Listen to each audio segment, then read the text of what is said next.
네, 공수처 이야기를 해보겠습니다. 공수처장 후보 추천위원회가 어제 우여곡절 끝에 최종 2명의 후보를 추천을 했습니다. 이제 남은 절차는 대통령이 이 가운데 1명을 낙점을 해서 국회 인사청문을 요청을 하는 이런 절차로 이어지게 될 텐데요. 공수처장 후보 추천위원 가운데 한 분이었죠. 이찬희 대한변호사협회장 전화로 만나보겠습니다. 나와 계시죠? 네, 안녕하세요. 이찬희 변호사입니다. 네, 안녕하세요. 일단 지금 2명 추천이 됐으니까 이 후보 추천위원회는 이제 해산이 되는 겁니까? 네, 법에 그 후보를 추천하게 되면 자동적으로 해산되게 되어 있습니다. 이제 끝나신 거죠, 그러면? 네, 그렇습니다. 아무튼 고생 많이 하셨고요. 네, 감사합니다. 근데 국민의힘 조금 전에 성일종 비대위원하고도 인터뷰를 했는데 이거 의결 인정 못한다. 추천이 의결 무효 확인 소송에다가 집행정지 신청 낸다는데 어떤 입장이세요? 이제 뭐 헌법상 재판 청구권은 국민의 기본권이니까 가능은 하죠. 이제 그 판단을 이제 법원에서 네. 어떻게 할지가 이제 뭐 기대되는데요. 저희 그 추천위원회 위원장께서 대법관이시고 네. 그 추천위원들이 전부 다 법률가들입니다. 그래서 네. 뭐 재판 청구야 자유지만 그 결과는 법원의 판결에 따라서 어떻게 될지 기대해 보겠습니다. 조금 전에 인터뷰했던 성일종 비대위원의 주장은 추천권도 심의권도 비토권도 보장이 안 됐다 이런 주장이던데요. 어떤 말씀 주시겠어요? 이제 비토권이라는 것 자체가 이렇게 부적격한 후보를 배제하자는 것이지 네. 그 공수처 출범 자체를 저지하다는 그런 의미는 아니고요. 또한 그 비토권은 다수 야당을 전제로 만들어진 것입니다. 그런데 법이라는 것이 항상 원칙인데 원칙이 변할 수 있거든요. 그 변경된 원칙에 맞춰서 또 진행을 해야 되는 거죠. 그리고 그 내부적으로 이미 여섯 차례 회의를 거치면서 그 제시권이라든지 충분한 자료 제출 요구권은 보장되었다라고 판단을 해서 최종적으로 이제 의결하게 된 것입니다. 네, 알겠습니다. 자, 의결 내용으로 좀 넘어갈게요. 애당초 지금 예상은 이전에 이제 그 표결을 통해서 이제 2명이 5표를 받지 않았습니까? 네, 그렇습니다. 김진욱 헌법재판소 선임 연구관, 그다음에 전현정 변호사 2명이 5표를 받아서 이 2사람이 결국은 추천되는 거 아니냐 이런 전망이 우세했는데, 근데 전현정 변호사가 떨어지고 이건리 국민권익위원회 부위원장이 들어갔어요. 이게 어떻게 된 일입니까?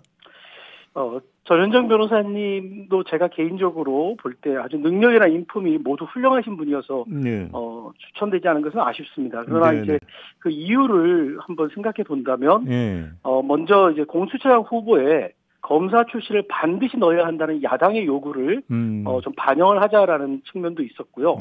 또한 그 전현정 그 후보자 개인보다는 그 배우자가 현직 대법관이라는 점 때문에 혹시라도 뭐 이해 충돌의 그 오해 소지를 미리 좀 제거하자. 그리고 정치적 중립성 보장을 위해서 여당, 야당 후보 그리고 정부 측 후보를 모두 배제한다는 원칙에 따라서 그 법무부 장관 추천인 전현정 변호사도 배제된 걸로 그렇게 생각됩니다. 아주 뭐 특별한 합의가 있었다기보다는 자연스럽게 그렇게 변화된 것으로 저는 생각했습니다. 지금 자연스럽게라고 하는 표현은 뭐 이게 이제 서로 뭐 논의를 해서 조정을 한 게 아니라 표결 결과가 그렇게 나왔다는 말씀이신가요? 한 6차례 회의를 거치면서 이제 그 후보들에 대한 다양한 이야기들을 위원들 간에 나누는 과정에서 최종 그 표결에서는 그것이 반영되었다라고 생각합니다. 그래요. 뭐 그걸 위해서 사전에 뭐 협의를 하거나 그런 건 전혀 없었습니다. 예, 아무튼 근데 이제 표결 결과 몇 표 이런 것까지는 좀 말씀하시기 좀 뭐한가요? 이미 그 언론에 나왔기 때문에 뭐 그 김진욱 그 후보자가 1차에서 5표를 얻어서 추천되었고 2차 투표에서 이건리 후보자가 5표를 얻어서 최종적으로 두 분이 추천되게 된 것입니다. 예, 전현정 그 후보는 이제 그거보다 훨씬 못 미쳤던 거고. 네, 그렇습니다. 그러면 2차는 이제 만장일치 한 표씩만 하니까 만장일치로 이건리 후보로 전부 다 표결이 되었습니다. 그럼 이제 이건리 후보 쪽으로 이제 표가 몰린 것은 결국은 그 검사 출신도 들어가야 된다는 야당의 그 이제 주장을 고려를 하다 보니까 검사 출신인 점이 이제 그러니까 표심에 영향을 미치다 이렇게 분석을 하면 되는 겁니까? 네, 야당의 요구도 좀 받아주자라는 그런 그 분위기가 있었습니다. 그래요.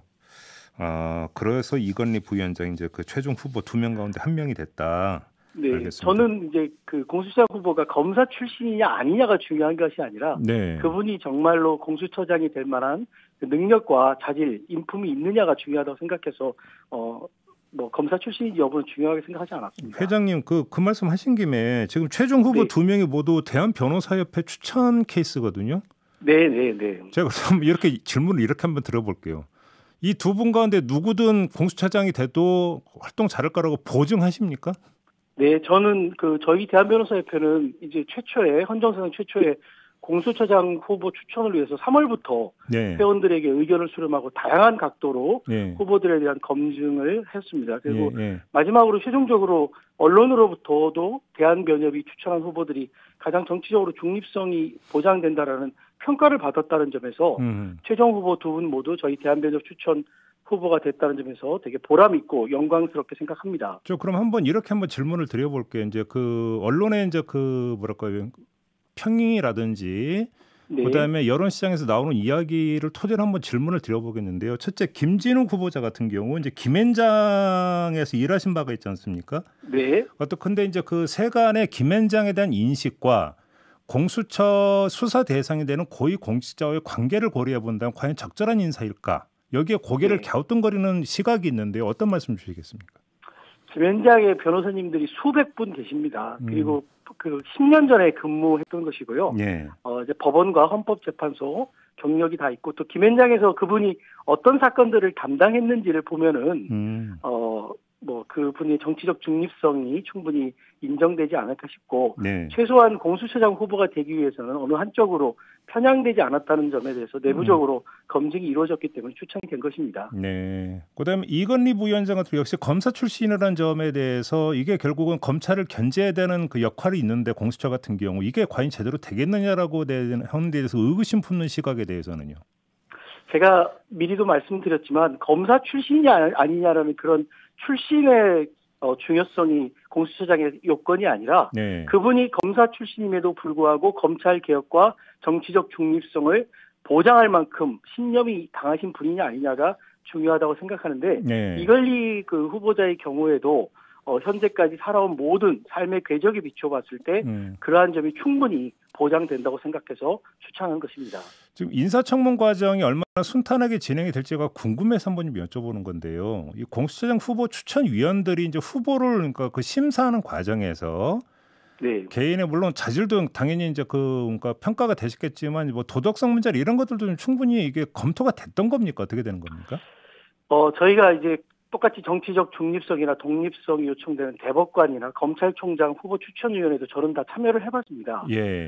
근데 다른 추천보다 이 공수처장 후보 추천위원회는 6차례에 걸쳐서 정말 심도 깊은 논의를 했습니다. 그러나 이제 공수처장의 개인적인 어떤 문제까지 저희가 알아볼 방법은 없죠. 그것은 이제 대통령께서 최종적으로 지명하고 국회 인사청문회 과정을 통해서 좀 더 철저하게 검증되리라 생각하고 공수처장 후보 추천위원회는 주어진 범위 내에서 저희가 최선을 다해서 검증하고 추천했다고 생각합니다. 그러면 좀 단순화해서 정리를 하면 개인적인 문제, 그러니까 예를 들어서 도덕성 문제나 이런 것들까지 후보 추천위원회에서 검증이 된 건 아니다 이렇게 정리를 하면 되는 거죠? 무조건 검증이 안 된 건 아니고요. 예를 들면 세금 문제라든지 그다음에 사건 수임 경위라든지 재산 문제라든지 이런 내용들에 대해서는 충분히 검증이 이루어졌습니다. 아, 그래요? 네. 알겠습니다. 자, 마지막으로 한번 이 질문 드려볼게요. 자, 이러면 이제 공수처 출범하는 데 이제 지장 없습니까? 또 다른 예를 들어서 변수가 있을 수 있을까요? 어떻게 보십니까, 회장님은? 이제 공수처법에 의하면 인사위원회 공수처 검사를 임용하거나 전보하거나 그밖에 인사에 관한 중요 사항을 심의 의결하기 위한 인사위원회가 수사청 안에 있는데 거기에도 야당 추천의 2명의 위원이 있습니다. 그래서 맞아요. 야당 추천 위원을 추천하지 않으면 인사위 구성에 문제가 생길 수 있기 때문에 이 부분에 대한 법률적인 어떤 쟁점을 떠나서 여야 간에 또한 원만한 인사위원회 구성에 대한 합의가 이루어져야 된다고 보여집니다. 이게 이제 공수처장 후보 추천위원회 구성까지 왔던 난항을 겪었던 과정이 인사위원회에서 똑같이 나타날 수도 있다 이런 말씀이신 거죠? 네, 그렇습니다. 네. 알겠습니다. 이게 또 이제 그 전에 좀 제기가 됐던 문제인데 앞으로 어떻게 될지가 좀 관심사이긴 하네요. 결국은 속도는 여기서 좌우될 거다 이런 말씀이신 거고. 그렇습니다. 예, 알겠습니다. 마무리하고요. 아무튼 고생 많으셨습니다. 고맙습니다, 회장님. 네, 감사합니다. 네, 지금까지 이찬희 대한변호사협회장이었습니다.